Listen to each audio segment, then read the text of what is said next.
대한민국의 우주 정책 목표, 바로 우주 5대 강국 도약입니다. 이를 위해 다양한 정책이 진행되고 있는데요. 그 흐름 속에서 올해 처음 우주항공의 날이 제정됐고, 또 우주 정책을 이끌어온 우주항공청도 출범 1주년을 맞았습니다. 그동안 우주항공청이 낸 성과는 어떤 것들이 있는지, 또 앞으로의 비전은 뭔지 우주항공청 노경원 차장과 알아보겠습니다. 어서 오십시오. 안녕하십니까. 네, 안녕하세요. 자, 차장님. 그동안 참 다양한 정책들이 펼쳐졌습니다. 한국판 나사라고 할 수 있는 우주항공청도 벌써 1주년이 됐고요. 그동안의 의미 있는 내용들, 성과는 어떤 것들이 있을까요? 말씀하신 것처럼 우주항공청이 지난해 5월 27일 개청을 해서 1년이 거의 다 되었습니다. 네. 출범과 동시에 국가우주위원회를 대통령이 위원장인 위원회로 격상을 하면서 각 부처로 흩어져 있던 우주, 항공 관련 산업 또는 연구개발 정책들을 한 곳으로 우주항공청으로 몰아서 정책을 일원화하는 데 있어서 가장 큰 의미가 있었다고 생각을 합니다. 네.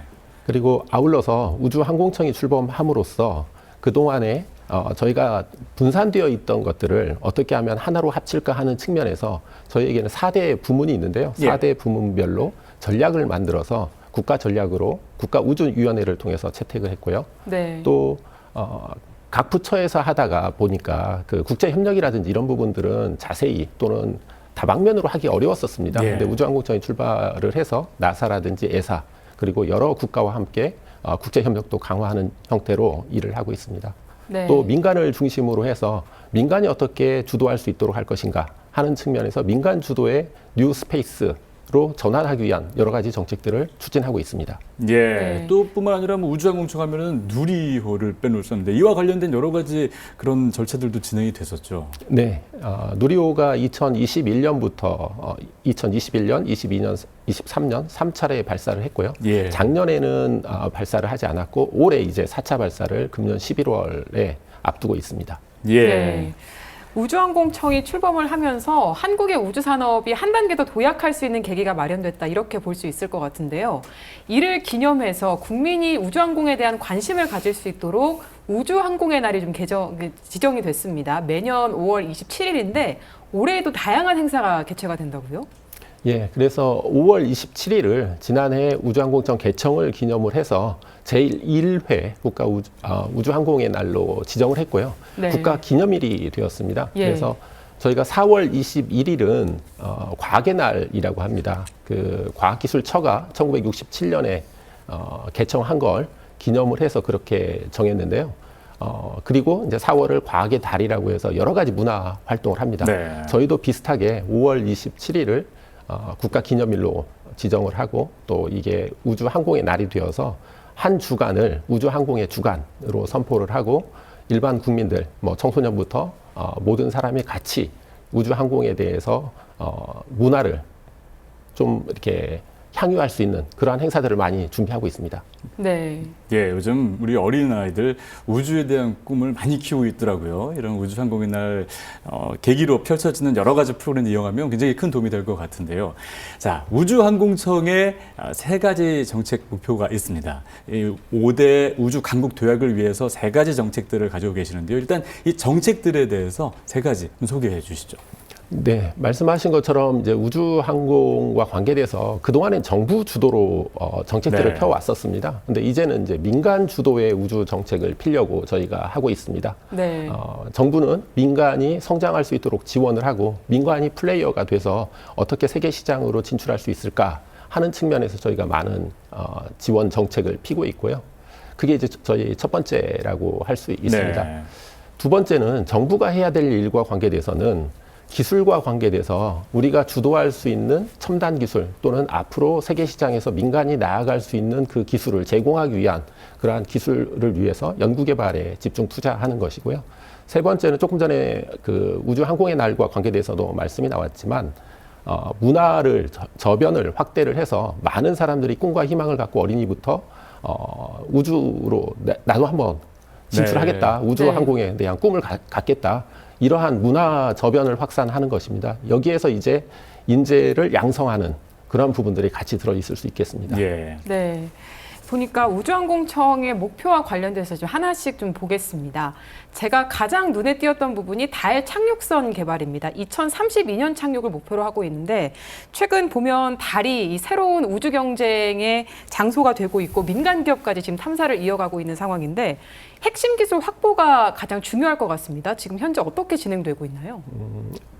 2032년 달 착륙선을 저희가 개발을 하고 있고요. 예. 달 착륙선을 개발을 한다는 것은 달 착륙선은 탑재체입니다. 예. 그러니까 저희가 이제 누리호처럼 그 차세대 발사체를 개발을 해서 차세대 발사체에 달 착륙선을 탑재를 해서 이제 달로 보내는 건데요. 네. 차세대 발사체가 달까지 가는 건 아니고요. 이제 예. 그 실려 있는 달 탑재체가? 착륙선이 이제 달까지 가는 겁니다. 예. 그러면 거기 가기 위해서 항법, 그러니까 추진 시스템이라든지 항법 제어라든지 그리고 이제 착륙을 할 때 중력에 의해서 너무 세게 착륙을 하면 이제 파손이 된다라든지 폭발이 일어날 수 있기 때문에 그런 역추진이라든지 다양한 방식의 기술이 들어가야 됩니다. 그래서 네. 그런 기술, 요소 기술들을 개발을 하고 있고 그걸 어떻게 통합할 것인가 시스템 기술을 같이 개발하고 있습니다. 예, 저도 지난번에 첫 번째 달 탐사체가 어느 좌표로 갈 것인가라는 것을 그 박물관, 그 항공 우주 거기서 이제 했었는데 많은 분들이 그거 아마 하셨을 것 같아요. 근데 정말 떨어지는 그날 굉장히 엄청난 그 반향이 있지 않을까 생각을 해봅니다. 자, 그리고 요즘 이제 글로벌 우주 외교가 펼쳐지고 있습니다. 사실 한국도 이제 5대 강국으로 가기 위해서는 많은 선진 그런 나라들과 교류를 해야 할 텐데요. 글로벌 우주 외교들은 어떻게 추진이 되나요? 국제 기구에 있어서도 유엔 코포스라든지 GEO라든지 여러 국제 기구들이 있습니다. 네. 그런 국제 기구들과의 협업도 하고요. 그리고 나사, 에사 이런 작사 이런 선진국과의 기술 협력 그리고 사우디아라비아라든지 이제 신흥국 그러니까 저희가 선진국과의 기술 협력은 우리가 어떻게 하면 기술을 확보할 것인가 하는 측면에서 많은 부분을 같이 하고 있고요. 신흥국과에 있어서는 시장 진출과 관계돼서 기업들이 그 신흥국의 시장 진출하는 데 있어서 저희가 지원하기 위한 여러 가지 방식을 하고 있습니다. 예. 예를 들어서 나사와는 그 지난 4월 민간 우주 대화를 했고요. 또 10월에는 한불 우주 협력을 합니다. 그래서 나사라든지 또 유럽에 있는 많은 국가들 또 에사와 이런 그 다양한 국제 협력들을 하고 있습니다. 네, 이 우주항공과 관련한 다른 나라와의 협력 이야기를 해주셨는데 이거랑 이어지는 내용으로 지금 현재 미국 나사에서 진행되고 있는 유인 달 탐사 프로젝트가 있습니다. 지금 4단계로 나뉘어져 있는 프로젝트인데 2022년에 1호 발사체가 발사가 됐고 내년에 2호가 발사가 됩니다. 아르테미스 2호인데요. 보니까 우리가 개발한 위성이 탑재가 됩니다. 지금 현재 어떻게 진행이 되고 있나요? 네, 지난 그 5월 2일 저희가 이제 나사와 이행 협정을 맺어서 예. 지금 이제 저희가 개발하는 K 라드 큐브라는 그러니까 K는 뭐 코리아고요, 라드는 라디에이션, 큐브는 이제 큐브 위성을 뜻합니다. 그래서 반알렌대라고 해서 그 지구를 둘러싸고 있는 자기장이 강한 지역이 있습니다. 거기를 완전히 통과하는 그러한 위성을 개발을 해서 그러니까 자기장이 인체에 미치는 영향이라든지 아니면 기기, 장비에 미치는 영향들을 우리 기술로 그 아르테미스 2호에 탑재를 해서 시험할 수 있는 그러한 탑재체를 개발을 해서 7월 달 정도에는 저희가 이제 나사로 이송을 합니다. 네. 그러니까 개발된 위성을 이송을 하고 뭐 말씀하신 것처럼 내년 4월경에 2차 발사에 저희 탑재체가 실려서 같이 협업하는 형태로 진행되고 있습니다. 네. 자, 여러분들도 아시겠지만 이제 올해 누리호 4차 발사가 예정되어 있습니다. 특히 2차 발사 성공 이후에 발사 준비가 계속되고 있는데 2차 발사는 국내 기술로 위성을 쏘아올린 그 첫 번째 사례였습니다. 그 역사적인 순간을 한번 함께 보시죠.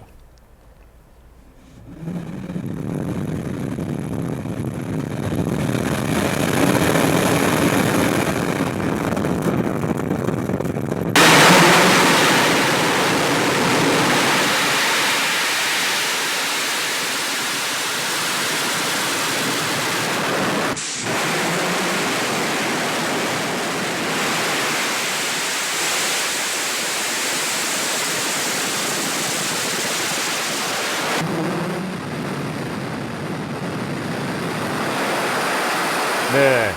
자, 누리호 2차 발사 함께 보셨는데요. 저 연기와 함께 정말 굉음, 그 흥분의 순간이 다시 좀 떠오릅니다.